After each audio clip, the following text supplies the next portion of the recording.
Hello, everyone, and welcome to episode 4 of the FamVestor podcast. My name is Sunny Burns. I'm your host. And I am your co-host, Sunmarie Burns. And in today's podcast, we're going to be talking about creating a foolproof financial plan.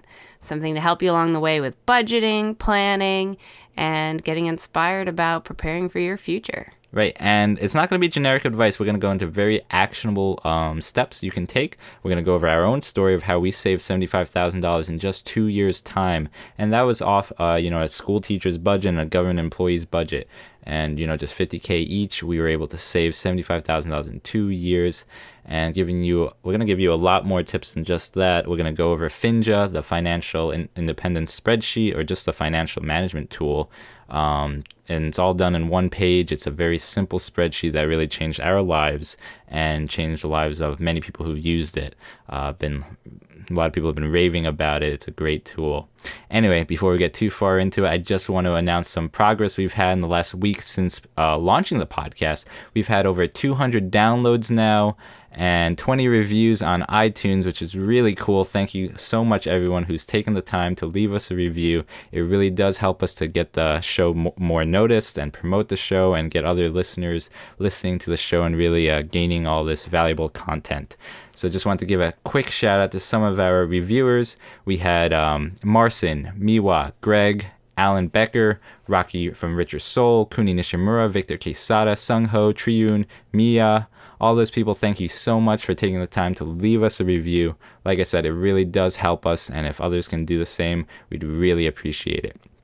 I also just want to announce we are now live on Spotify, so you can check out the FamVestor podcast there. And we just launched on YouTube. So episode 1 is on YouTube right now. So if you want to watch the episode, there is, live video, not live, but video of us on the episode on YouTube, and episode 2 and 3 should be rolling out shortly in the next coming days. And from here on out, the YouTube should be right on schedule with the podcast normal releases. So up to your preference, but lots of avenues to watch the podcast. Yeah, very exciting.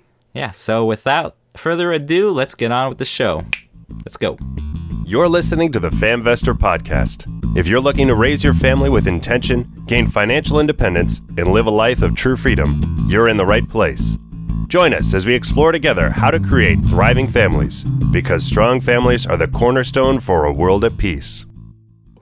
Hi, welcome back. We're going to get right into things here in today's episode where we're talking about creating a financial plan for your future. We're going to look into why it's so important to track your expenses and why it is so easy for people to get caught up in a paycheck-to-paycheck lifestyle where you feel like you're on this hamster wheel, just, making ends meet.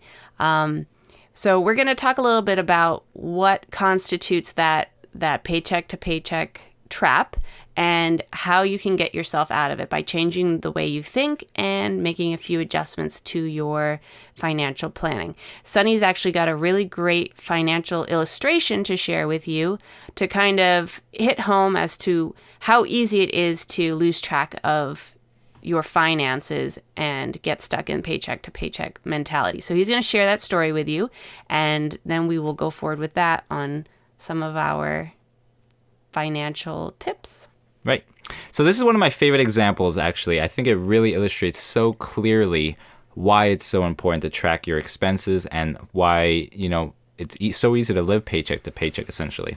So let's imagine that you make $50,000. You make $50,000 a year. And, that's your gross salary. Maybe you make double that, so just double the numbers. And let's say after taxes, Social Security, Medicare, health insurance, that really your take-home pay, what you're actually getting paid in your paycheck, every 2 weeks bi-weekly for your salary is actually only take-home of $36,500 a year.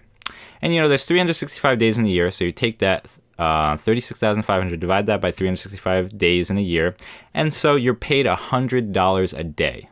So $100 a day coming from your $50,000 salary. That's all you have money in your hand to spend on a daily basis. So $100 a day. And let's say maybe you rent an apartment for $1,500 a month. Around my area, near the New York City area, a 2-bedroom will easily go for $1,500 a month. Easily. There's 30 days in a month. You divide 1,500 by 30 days in that month, and you're up to $50 a day just for your housing expense. So that's half your take-home pay for that $50,000 salary. You're only able to have $100 a day to spend, and half of that's going to your $1,500 a month in rent. So you're left with $50 a day to spend.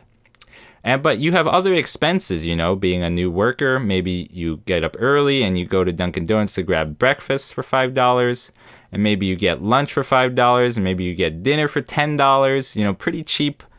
Pretty cheap amounts. Probably you're spending more than that if you're going out to eat. And so $20 off that $50 remaining. So you're left with $30 that day. But maybe today you have to go fill up your gas tank, so you spend another $20. So then you're only left with $10 that day. And maybe it's not gas, maybe you have other things. Or maybe you just go out and go shopping, or you go on Amazon and you buy yourself a sweater or something. Just some expense, but you're left with $10 from this in this example because you used $20 on gas. So savings equals income minus expenses. So $10 in savings, that's not bad. But there's all these other expenses that you're not thinking of. Expenses like maybe car insurance or utilities or phone bill or home insurance or a car payment, or maybe you have a Netflix account or a Spotify account. And those are all going to add up to more than $10 a day. So that's why I feel it's so vital, so important to really track your expenses and measure where you're at. Just because, from this example, you can see you go from that $100 a day availability to zero so easily, so quickly, and you could be in the red without even knowing it. So I hope you guys enjoyed that example. A $50,000 salary is really just $100 a day. If you had a $100,000 salary, you'd be at $200 a day. But maybe you're not renting a 2-bedroom apartment when you have a $100,000 salary. So your lifestyle creeps up and your expenses creep up. So no matter how much you're making, it's really vital to find out how much you're spending, and then in turn how much you can be saving. Because just because you're a doctor making $600K a year, if you're spending $600K a year, you're not saving anything. So that's a perfect example of living a paycheck to paycheck lifestyle, where you're kind of trapped in this hamster wheel of spending what you make. So that leads to the next question. How do you make a financial plan that can get you out of that hamster wheel? Well, I am glad you asked, Sunmarie, because I have that plan for you and for everyone listening. Great. Great. So let me share that plan with you. That plan is called FINJA, or the Financial Ninja Spreadsheet, for financial ninjas. Anyway, it is a spreadsheet I created through it's been since 2011 that I first created the spreadsheet, and You've been working on it for a long time. There's been many iterations since. Anyway, if viewers or listeners want to follow along at home, go to www.famvestor.com/spreadsheet, and you can get access to my financial spreadsheet. It's your complete financial picture, overview, balance sheet, all on one page. You'll see your net worth, your annual savings rate, everything coming from your assets, your salary, your expenses, your recurring expenses, your monthly budgeted items for any out-of-pocket expenses you might have. And from all that, you can also plug in your goals. Maybe you have a net worth goal of $1 million. It'll tell you how many years it'll take to achieve that net worth goal based strictly on your annual savings rate, as well as your retirement accounts and how those appreciate over time. It's a pretty cool tool, I have to admit, especially for someone who doesn't understand numbers so well. This does really help you break it down into a way that you can clearly understand where your money's going. So I hand you that. It's a really useful tool. Yeah, there's a lot of charts and graphs. There's projected net worth, so you can see where your net worth is expected to be at the end of the year, in 5 years, in 10 years. And for me, for us, it's very motivational seeing these numbers, seeing these projections, and really just reinforces why we're living the lifestyle we are. We're very frugal people, and we'll get into that in a moment, like our frugal strategies and our frugal life, and how we save so much more than most average people. So you're going to go over the spreadsheet and how it works? Well, if you do go on that link I sent, famvestor.com/spreadsheet, there is a video explaining step-by-step how to use that spreadsheet. So I think that was enough here. But yeah, it's really important to track your finances. I think that is critical. That is key. And use the spreadsheet, plug in your goals. It also tells you your financial independence percentage. We're very we think that's very important because Sunmarie was able to retire at the age of 28 from her job because we did achieve some level of financial independence where we didn't need her teacher's salary because we had the rental property bringing in passive income. Right, and this spreadsheet will actually help you calculate that date when you will be financially free or independent. Right, we're 86.32% financially independent at this point, which is a pretty cool figure to know. And it's all based off of the numbers you plug in and what your overall goals are. Right. So like our spreadsheet tells us, we would need either $20,000 more in passive income, or we would need a certain net worth more in order to achieve that complete financial independence. So we're still working on it ourselves. Right. And just as an aside, because I'm interested in this stuff, to become financially independent, a lot of people think about, a safe withdrawal rate. So they'll have I need $1 million in the bank, and then I can withdraw safely 4% a year, because traditionally retirement accounts and things like that grow at 8% a year. So if you withdraw 4%, it'll still continue to grow, so you can safely withdraw 4%. So 4% of $1 million is $40,000. So if you can live off $40,000, you can retire once you have $1 million in your retirement accounts. A lot of people nowadays need $80,000, so they need $2 million in their retirement accounts to retire. But you would set that as your financial goal, and then the spreadsheet will help you break down exactly how many years and at what kind of a savings rate you have to work at in order to get to that place. Right, and this isn't just about financial independence. Maybe you just have a goal to buy a boat in cash, so you want $80,000 in cash. It'll show you how to do that. So it's or a down payment on a house. Right. So it's a very versatile tool that you can use for any financial goal. But and I always reiterate by creating a duplicate sheet and updating that sheet, so I can go back all the way to 2012 and see where I was with my net worth, where I was with my savings rate, and how much it's grown through the years. So I can't emphasize enough how much of a life-changing process it is to implement this tool in your life. I do it every 3 months. I update the numbers, and I pull a lot of that data off of my personal capital account, which aggregates all my savings, all my assets, basically my brokerage accounts, my retirement accounts, my savings accounts, and puts it all together. So with that, that's enough about FINJA. FINJA's really cool, though. Check it out. Cool name too, right? It's very helpful.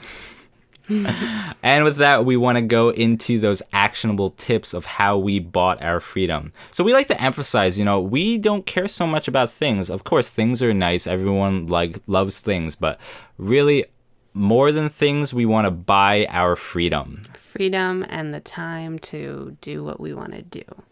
Right. So we want to share, how in 2 years we were able to save $75,000. This was back in 2013 timeframe when you had just graduated and become a teacher, an elementary art school teacher, and I had just graduated and become a mechanical engineer working for the government. So a little lower salary. I think I was at like $52K. You were right around $50K. So $100,000 between the two of us. But we were able to save, $75,000 in 2 years. So that's a pretty good chunk of that we were able to save. And we'll go over step by step how we did that. So the biggest savings for us was living at home. And, a lot of people won't be able to live at home, but maybe you can room share, or maybe you can get an apartment where you split it with someone else. Or maybe Airbnb a portion of your house, or some way to kind of cut down on that housing expense. Because you saw in my example how much, that $1,500 a month rent check takes away half your income at a $50,000 salary. And maybe you're not paying $1,500 a month. Maybe, you make a lot more, but maybe now you have a house and you're paying $3,000 a month through your mortgage, your taxes, your insurance.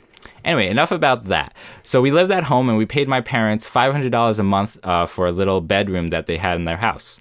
And it was a smaller house, and there was a lot of us living there. We had 9 adults living in this house with just one bedroom. So it was kind of a sacrifice, a tight space, but we were very happy to do it. We were close to my parents, and it was It was very easygoing. It was worthwhile because we knew what we were doing. We had a goal in mind. We were trying to actively save, and we knew through doing this would be a surefire way to save a significant amount on a monthly basis. Right. We were saving for a down payment on a house. That was our goal. Mm-hmm.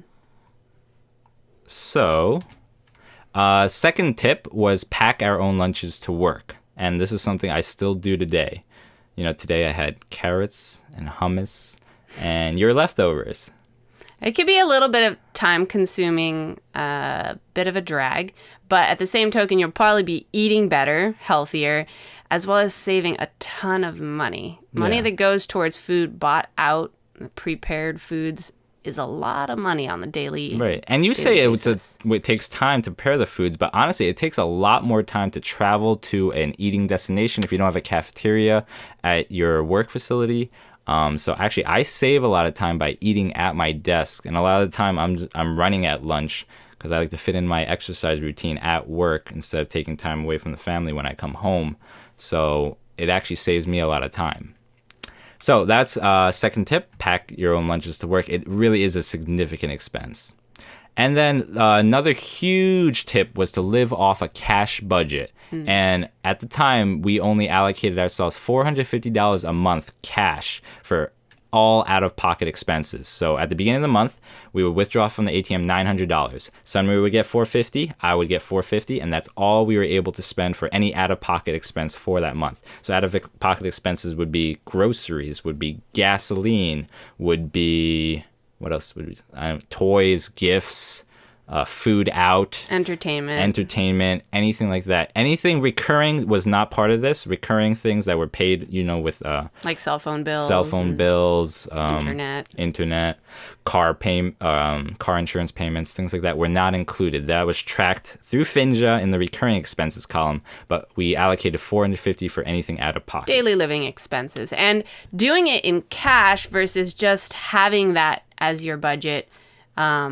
Was a lot more powerful because you literally had the cash in your hands, and you knew whether you were doing well that month or not based upon how much you still had available to you. If you spent too much in the first 2 weeks of the month, you're not going to have anything. You just kind of struggle through the last 2 weeks of the month. But it really helps you control your spending because you're actually concretely seeing where the money is going. Right, and it's very motivating too, or illuminating maybe, when you see, you have four, Benjamins in your pocket, or, we don't keep all $450 on us at one time. We'll take $50 at a time as we spend it. But to see that, you start out with this much cash, and then at the end of the month, it dwindled to nothing, or even before the end of the month at some times when we were struggling.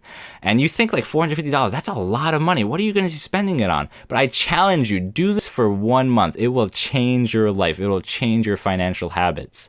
And, we just aired an episode on travel hacking where we're, emphasizing the use of credit cards. And we do like to use credit cards, but every 6 months or so, we'll come back to this cash budget just for a month because it really re-baselines how we're spending money. And it shows us in such a concrete way, how this money just disappears so quickly. So I challenge everyone, try to do that, starting next month, June 1st, take out, use FINJA, calculate how much you want to have as a monthly budget. Very simply, take out that amount that month, and that's all you're spending for that month for anything out of pocket.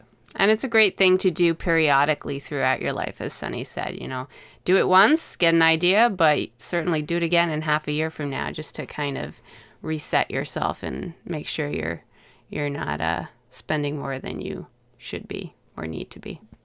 So this next one is cut your own hair at home. So I'm actually pretty proud to say that I've never paid for a haircut in my life, which is pretty crazy. Yeah. Because most people spend, I don't even know how much haircuts are, but I assume they're at least $20.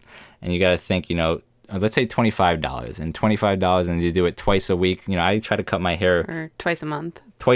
And that's $50 a month. That's times 12. That's $600 a year. Over my lifetime of 28 years, how much is that? That's like $12,000, $15,000 I've saved my parents and myself over a lifetime. And, if my parents had 4 kids, if they did that for each of us, that'd be nearing $60,000. So all these little expenses, they seem minute, buying a $5 lunch for work, it seems minute, but when you multiply it over a decade, over a year even, it really adds up. So it's so important to pay attention to this stuff. Especially when you have long-term financial goals, because these little things are the things that are going to snag you. Right. And maybe it doesn't make sense for everyone to cut their own hair. I just get a buzz cut. It's very simple for Sunmarie to do. I just got a haircut an hour ago. Sunmarie just did it. Took her 30 minutes, maybe 20 minutes, and then I had to shower her off. So 30 minutes total, as opposed to driving to a haircutting salon, sitting there waiting for my appointment. It saves a lot of time is what I'm trying to emphasize as well. Yeah.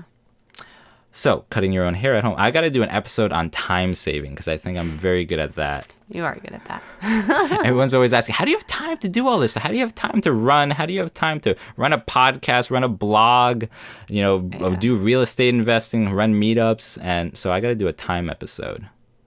You're like the Energizer Bunny. Just keep going. It's just being intentional with every moment you have, and all what we're sharing here is just being intentional with your finances to really meet with whatever goals are truly important to you. Is it really important to you to have that $5 lunch every day or $10 lunch every day, or is it more important for you to buy some level of freedom? So that's what I want to challenge you guys for. Another huge expense we see so many people making is going out to eat all the time. We rarely ever go out to eat. And when we do go out to eat, we don't get drinks. We don't even drink alcohol, so we save so much money that way. We don't drink coffee either, so we save so much money that way. Just because you have to tip on all those drinks and alcohol and everything like that, too. I mean, we do go out to eat now and then for, we'll special go out occasions. Twice a month, maybe even 3 times a month. For sure, but it's not something that we do regularly, and we certainly do save a lot by avoiding that. Right. It's healthier, too. Yes, healthier. So we would buy, and we still do, we buy a ton of things used off eBay, Craigslist, Facebook, Marketplace, garage sales, and even just pick up stuff from the garbage sometimes. The table I'm recording this on was picked up from the garbage. Such a nice table, nice glass tabletop.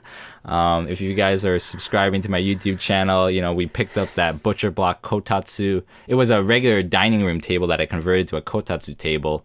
Someone was throwing out this nice 2-inch thick butcher block top. Curbside exchange. During our real estate investments, we've picked up 6 used kitchens at this point to install in all our units, and we pay 5% of the retail cost to do it for these kitchen 5 cabinets. to 10-year-old cabinets that have 20 years of life left in them. So it just it's a way of being thrifty, and also it is helping the planet. I mean, you're not consuming tons of brand new goods. You're actually reusing, adding life to things, and really not spending where you don't need to be spending. I mean, some things, of course, I would always buy new, whatever it is. Certain things are non-negotiables. But there are some things that actually serve you well to buy used, like coffee tables or little things of that nature. I don't like this picture, so let's move on. And we always resell those unwanted things and clutter. So just as we buy used, we resell so other people can buy those used things as well. So instead of just throwing them out, we'll resell. Sunmarie is really good at this, actually. Yeah.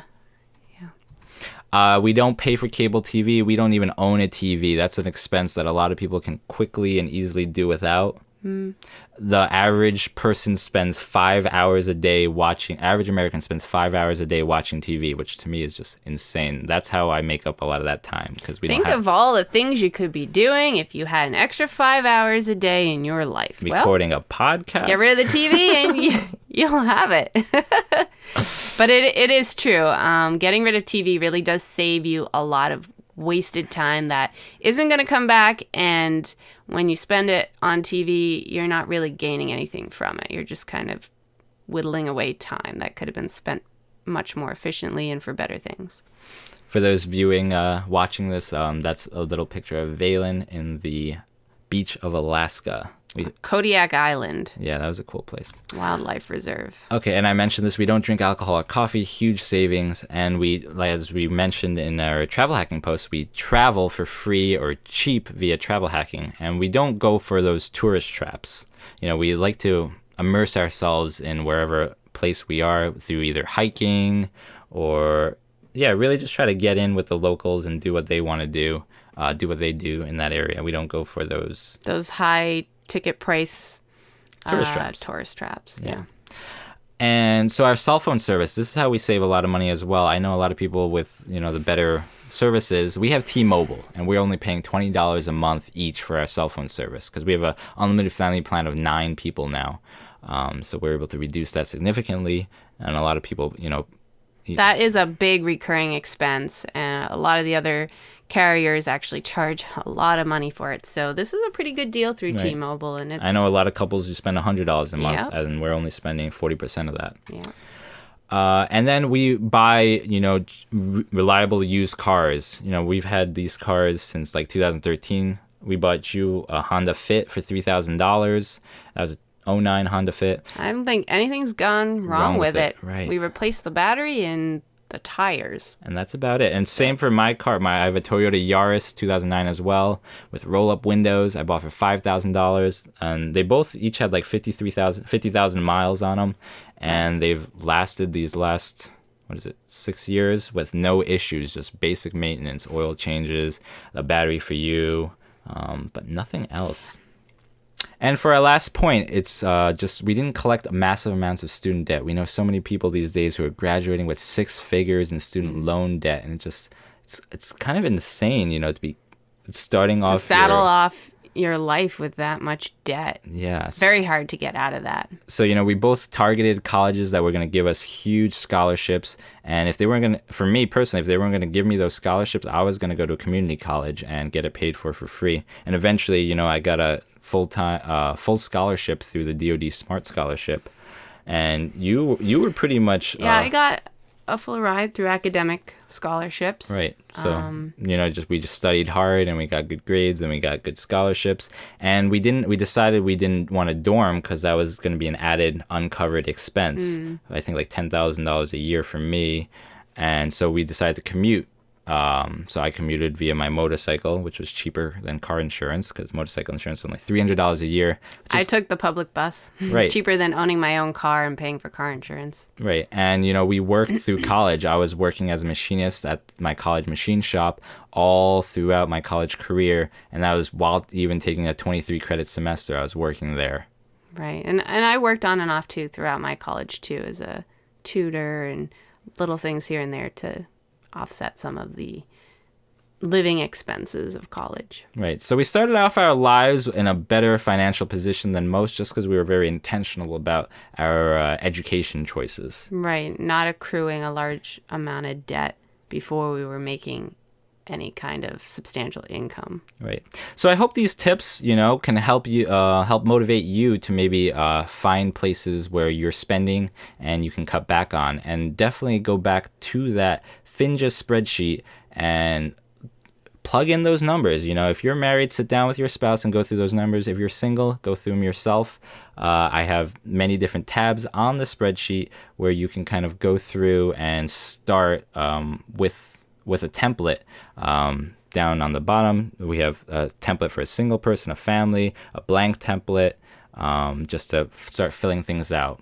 So just go to FamVestor.com/spreadsheet and start filling out how much find out how much you're spending on all these recurring expenses. Can you cut down any of these recurring expenses?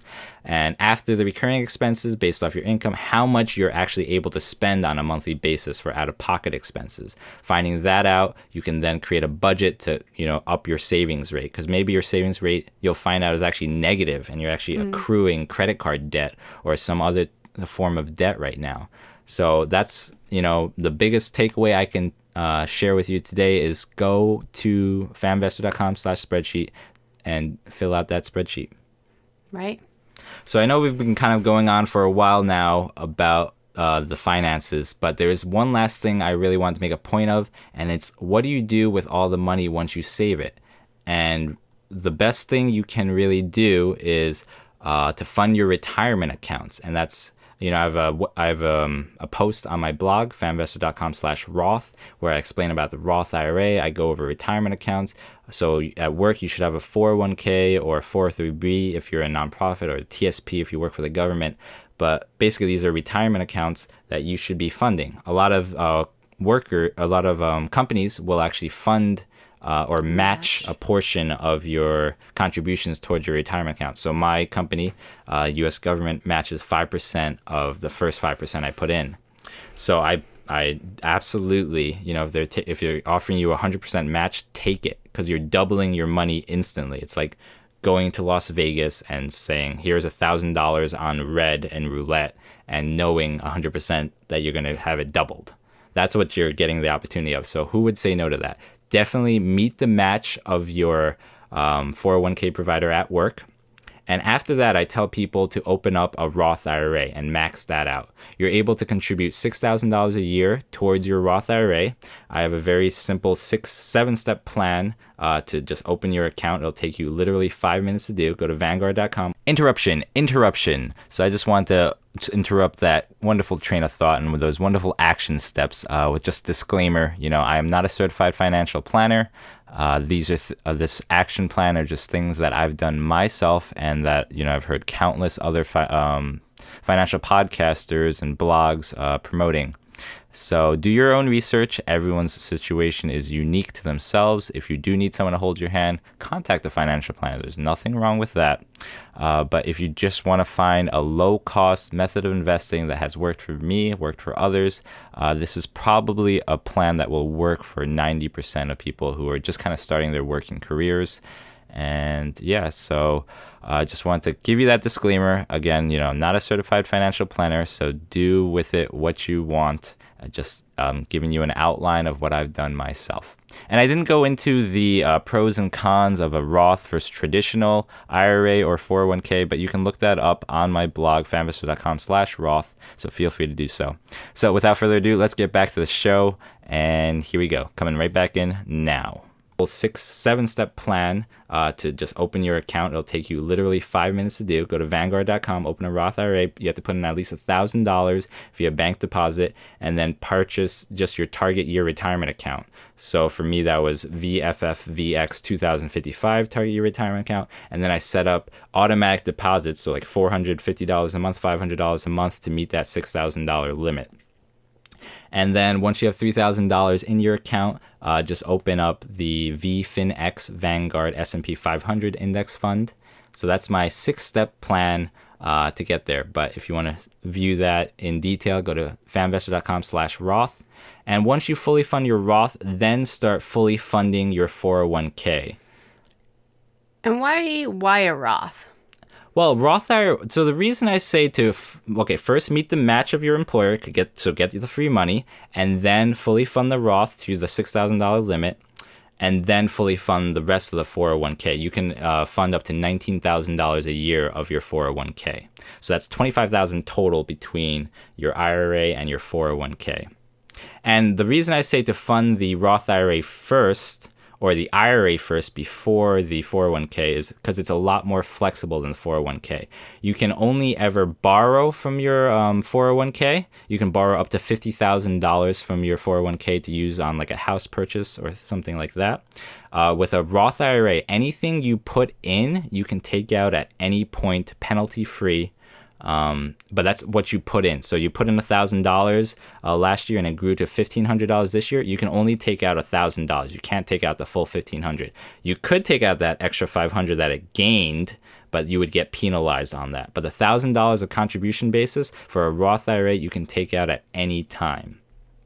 And you also have the opportunity for a 60-day window to withdraw even the gains, but you do have to put it back within 60 days. Otherwise, you will be penalized on the gains.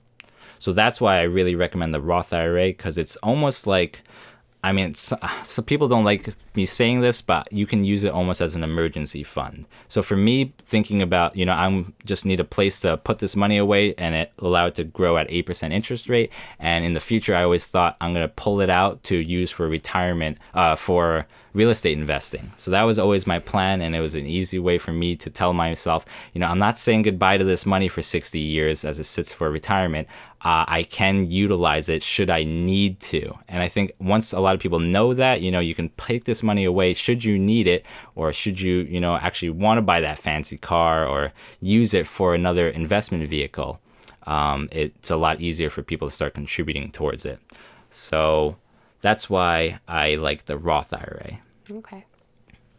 Anyway, with that, I hope it gives you a vehicle to, once you start saving all this money, to put it in. Because you don't want this money just to sit in a bank account that accrues 0.03% interest rate, from their savings account.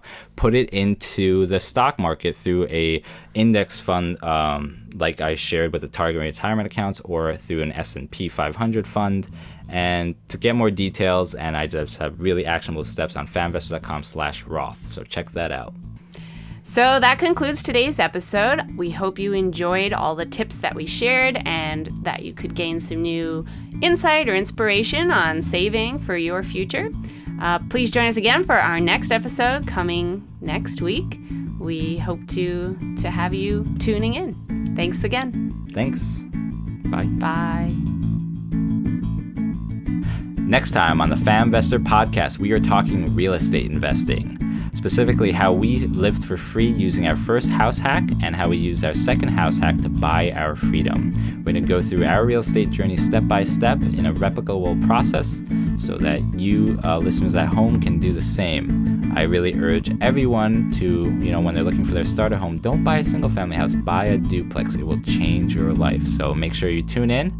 And don't forget to subscribe. And if you have 45 seconds, hop onto iTunes, leave us a rating and review. It really helps us promote the show. Anyway, hope you guys really enjoyed this episode and hope to see you in the next. Thank you. Good luck. Godspeed.